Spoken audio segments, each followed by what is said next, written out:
Episódio 5 do zero ao destino. Postando conteúdos todos os dias até alcançar o meu público, o meu diário da liberdade.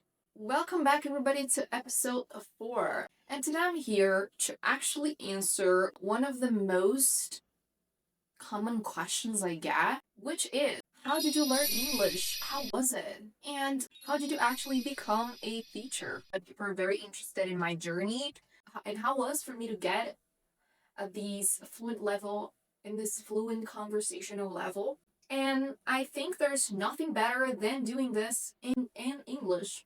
Am I right? Or am I right? So in this episode, I'm actually going to talk about my own learning process. And on the next episode, I'm going to talk about my teaching process, okay? How did I become a mentor and a teacher? Alright, let's talk about it. So it's been actually 10 years now that I've been learning languages, especially English.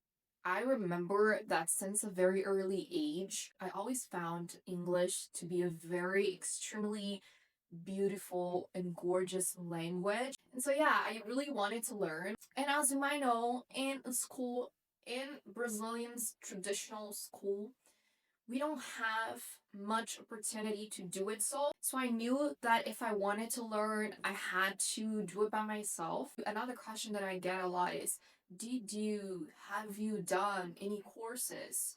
And the answer to that is no. The process was mainly self-taught. I was really trying to pursue many hobby as I could, and one of the hobbies that I found was actually learning things. I really found out that I was very passionate about learning things. And then my dad actually got me a computer at the time, which was my main tool, my main resource that I had. Because with the computer, I was able to go online and I could find books, materials, videos, YouTube channels, and that was it. I would spend 6 or more hours. I would spend more than 6 hours per day studying, which is insanely crazy because I'm actually hyper focused. I know that my story is very unique, but that doesn't mean you cannot. But if you're not hyper focused and if you don't have 6 hours, it doesn't mean you cannot learn English as well. It's just that it was my story, right? I had the time at that age because, again, I wasn't in a survival mode yet. Maybe 2 years or 3 years from that, I got into a survival mode.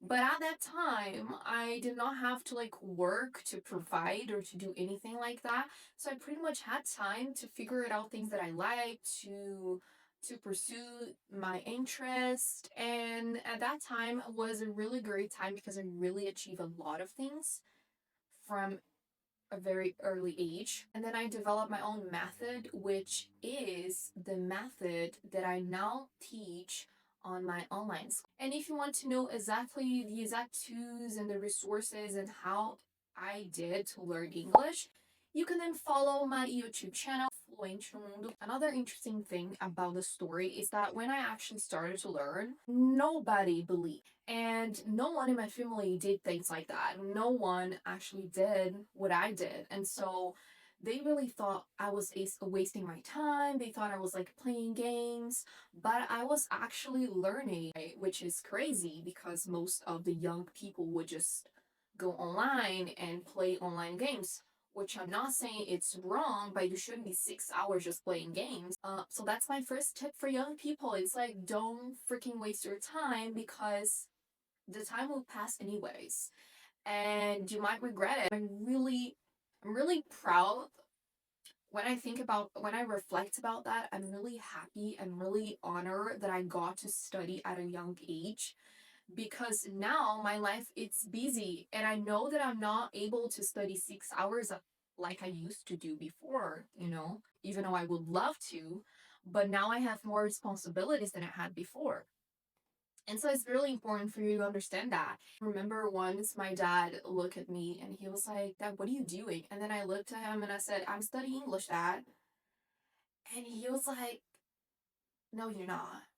A young person would be learning English by herself in a computer. They actually got to see And I remember like it was yesterday when he came to me and he was like, when you told me you were learning English, I could not believe you, but now like look at you. You actually a teacher, and now I'm actually able to learn with you because that was also my dream. And my final message is do not give up if there isn't a crowd yet. Do not give up if people do not believe in you. If you do not have a support team, if you do not have anybody to like tap your shoulder and to say you're doing a great job. Even if the circumstances are not ideal, keep pursuing. If you have a goal, if you have something that you want to do, if you believe yourself, that's enough. If you know who you are and what you want to pursue, if you know what you want, who you want to become, then do not give up.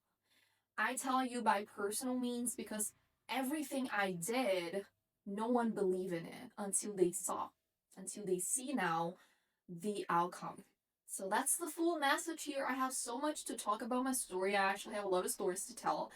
And so let me know in the comments. Maybe I'll tell more stories if you want, if you like. If you guys like my real chat in English, and I see you on the next episode. Porque esse é